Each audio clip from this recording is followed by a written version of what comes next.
Auntie Bessie's Missing Tooth. Written by Janisa Handrick. Auntie Bessie groans, her head pounding. The sterile smell of antiseptic fills her nostrils. Disoriented, she tries to sit up, but a sharp pain shoots through her jaw. She gasps, touching her mouth. Her fingers brush against a gaping hole where her front tooth used to be. Then a chilling memory surfaces.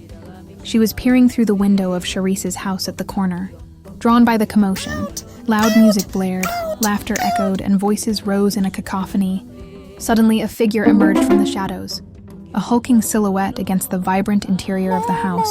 It was Madman Joe, his face contorted in a terrifying rage. Bessie, frozen in fear, watched as Joe raised his hand, his fingers splayed wide. Then the world exploded in a blinding flash of pain. A searing heat erupted across her cheek, and a searing pain shot through her jaw.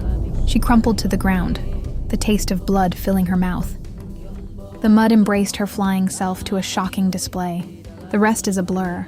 The screams, the confusion, the darkness. The memory returns, vivid and terrifying. The missing tooth, a grim reminder of the frightening encounter. Bessie, frozen in fear, watched as Joe raised his hand, his fingers splayed wide. Then the world exploded in a blinding flash of pain. A searing heat erupted across her cheek, and a searing pain shot through her jaw. She crumpled to the ground, the taste of blood filling her mouth. The mud embraced her flying self to a shocking display. The rest is a blur. The screams, the confusion, the darkness. The memory returns, vivid and terrifying. The missing tooth, a grim reminder of the frightening encounter. Just when she thinks of adjusting her body, the hospital room door bursts open, revealing Dantagob, his face split into a wide grin, and his wife, Rosa, trailing behind him with a concerned frown. "Auntie Bessie!" Dantagob booms, his voice echoing through the room. "You wouldn't believe what I found." He pulls a small velvet pouch from his pocket and dramatically unfolds it. Inside, nestled on a cotton bed, lies Auntie Bessie's missing tooth, gleaming ominously in the dim light. "Found it right where I thought I might." Dantagob chuckles, gesturing towards his feet, stuck right in the mud by the old oak tree. "You know, where you always swore that mischievous imp Finnegan lived." Rosa, horrified, covers her mouth with her hands. "Dantagob, you shouldn't have touched it. It's probably, cursed." Auntie Bessie, speechless for a moment, stares at the retrieved tooth. A wave of dizziness washes over her. "Cursed?" she croaks. "Dantagob, you didn't dig up a tooth fairy graveyard, did you?" Dantagob throws his head back and roars with laughter. "Graveyard? Auntie Bessie, you're as wild as ever. Now let's get you some proper tea. Rosa, fetch the chamomile. We need to soothe these nerves." Rosa, still shaking her head in disbelief, exits the room. Dantagob, meanwhile, continues to chuckle, admiring the retrieved tooth. "Imagine," he muses, "all the adventures this little guy has been on. He's probably seen more than any of us." Despite her initial shock, Auntie Bessie can't help but chuckle along. Losing a tooth wasn't so bad after all. The door bursts again, revealing Cherise, who looks surprisingly subdued, and her husband Donovan, a lanky musician with unruly hair. They are carrying a magnificent three-tiered cake adorned with delicate white roses. "Auntie Bessie!" Cherise exclaims, her voice surprisingly gentle. "We brought you a cake and some flowers. We witnessed your incident." Auntie Bessie freezes mid-sentence in a lively anecdote about Dantagob's tooth-hunting expedition. Her eyes widen. "Cherise?" she sputters. You witnessed it all?" Cherise winces. "Yes, Auntie Bessie, I did. It was a regrettable evening. I'm so sorry about your tooth." Donovan, ever the peacemaker, steps forward. "We brought you these roses as a token of our apology. And of course the cake. We hope it can sweeten your recovery." Auntie Bessie, still reeling from the revelation, stares at the cake. Then her eyes dart to the roses. "White roses?" she whispers, a chilling realization dawning. Those were on the windowsill at Cherise's house. The window through... She trails off, horror creeping back into her eyes. "That's where I lost my tooth." Dantagob, oblivious to the sudden shift in mood, takes a large bite of cake. "Delicious, Cherise. Though I must say, the mud had a certain earthy charm that this cake can't replicate." Cherise and Donovan exchange a nervous glance. This visit was supposed to be a peace offering, not a trigger for a new round of trauma. Cherise leans forward, her smile a bit too wide and a touch too forced. "Auntie Bessie, She begins, her voice hushed. Madman Joe wants to apologize. He says he wasn't himself that night. He claims he was under the influence. But he is okay now. Then she throws up her thumb. Auntie Bessie stares at Charisse, disbelief slowly dawning on her. Under the influence? She repeats, her voice trembling. Of what? Moonshine? Swamp gas? The wrath of the river gods? Charisse avoids her gaze, fiddling with the hem of her dress. He says he doesn't remember much. He claims he blacked out. He sent me these, she offers, pulling a small basket filled with plump, juicy mangoes from beneath the cake stand. As a peace offering, Auntie Bessie eyes the mangoes with suspicion. Peace offering? After he practically launched my tooth into orbit. Donovan, ever the optimist, chimes in. Well, Auntie Bessie, accidents happen. Everyone deserves a second chance, don't you think? Auntie Bessie considers this. The mangoes do look tempting, and perhaps, just perhaps, Madman Joe was genuinely remorseful. Suddenly, a commotion erupts outside the hospital window. A group of Rykmans Dorpers, led by the imposing figure of Reverend Beau, are marching towards the hospital, bearing a large wooden platter laden with steaming bowls of forgiveness stew and mealie pap. Seems like the whole town is here to offer their apologies, Dantagob observes, his eyes twinkling. Perhaps this incident has brought the community closer together. Auntie Bessie, overwhelmed by the sudden influx of attention and the unexpected turn of events, can only stare in bewildered amusement. Then Rose asks why Charisse was screaming in the first place. Her cheeks flushed. Charisse confesses, You see, Auntie Rose, I was having a prayer vigil. It's a very intense one. I was battling a particularly stubborn demon of gluttony plaguing my daily life. Auntie Bessie stares at her aghast. Gluttony? You mean the cake? Charisse nods vigorously. Yes, it was a most unholy struggle, Auntie Bessie. I was casting out the spirit of indulgence, praying for strength to resist the temptations of the flesh. Dantagob, mid-chew, nearly chokes on his cake. Temptations of the flesh? He splutters. Charisse, my dear, you had a 3-tiered cake.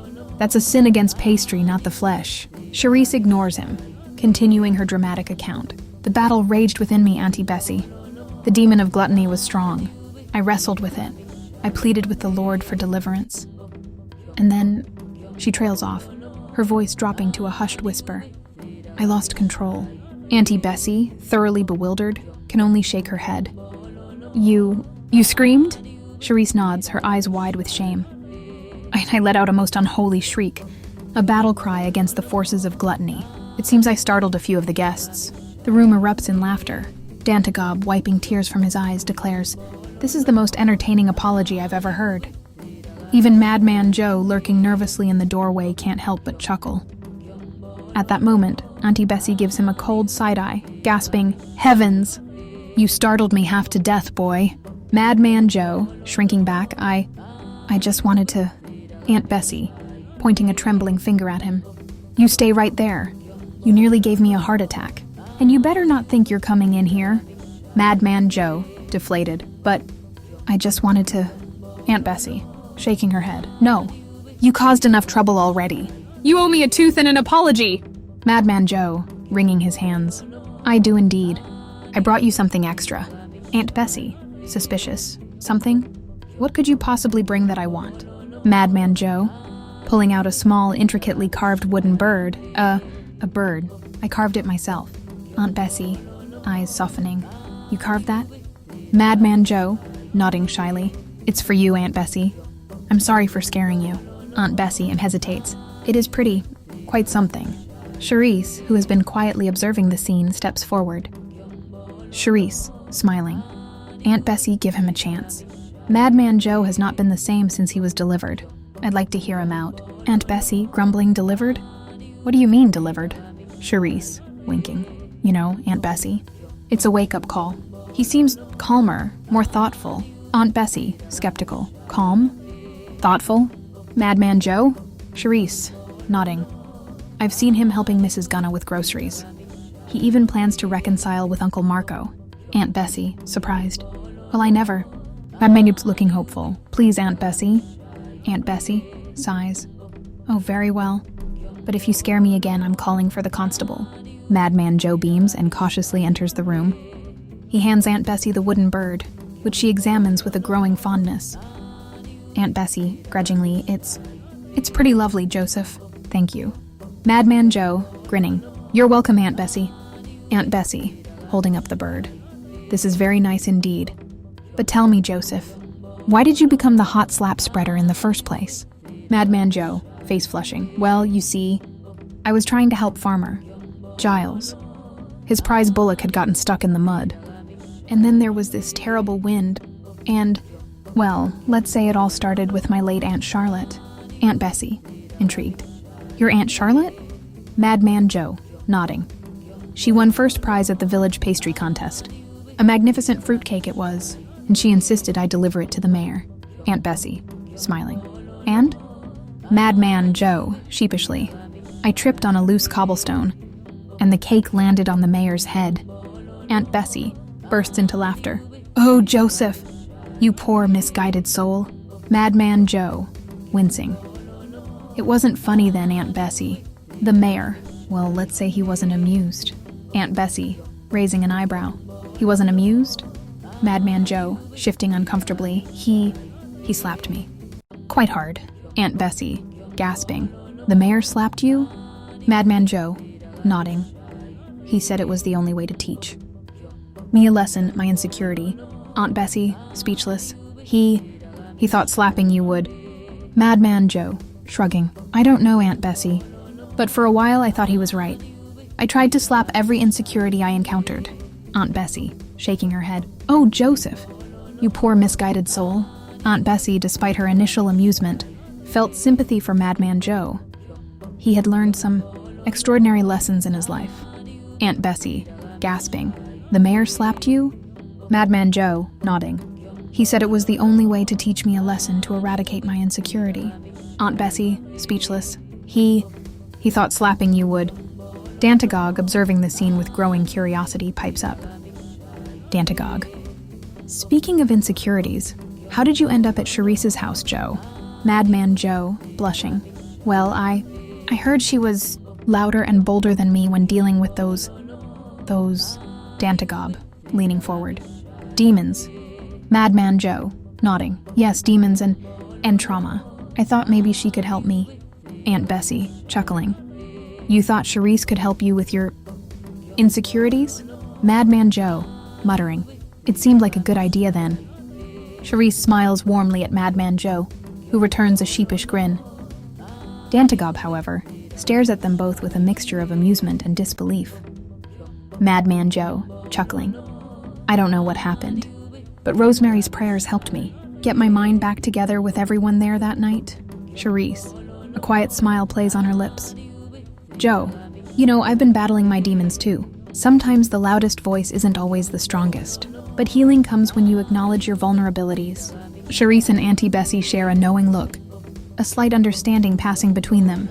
Madman Joe, watching them, realizes that perhaps his journey of healing had brought him not just to Cherise, but also to a deeper understanding of himself and the people around him. What do you think happens next?